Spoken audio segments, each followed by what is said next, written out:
Le 28 août dernier, Hervé Héon avait brandi une pancarte sur laquelle était inscrite « Casse-toi pauvre con » au moment où passait la voiture officielle de Nicolas Sarkozy.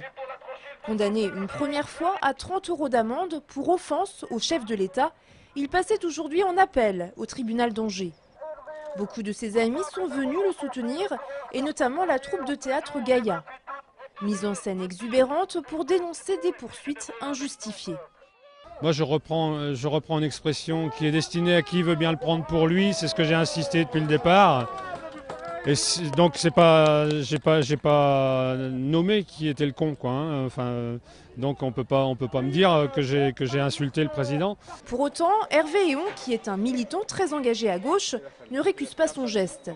Pour lui, c'était une façon d'exprimer son exaspération envers une politique qu'il n'accepte pas.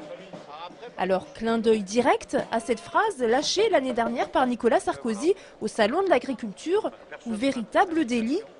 Jean-Luc Mélenchon, le nouveau président du parti de la gauche, dénonce, lui, un acharnement. L'offense à chef de l'État est une vieillerie qui n'a été utilisée que 6 fois en 69 ans sous la Troisième République, jamais par les présidents Pompidou, Giscard, Mitterrand et Chirac. Donc c'est sur le fond un acte de protestation contre ces tentatives de criminaliser les opinions qui déplaisent au prince. L'avocat général a requis la confirmation de la peine.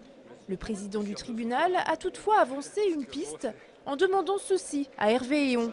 Si vous imaginiez avoir offensé le chef de l'État, seriez-vous prêt à vous excuser? Pour l'avocate du prévenu, c'est un chemin dangereux.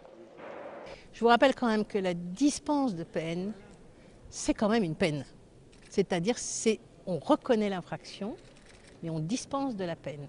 Et ça, Hervé Héon l'a répété. Il ne reconnaît pas l'offense, il n'est pas prêt à s'excuser.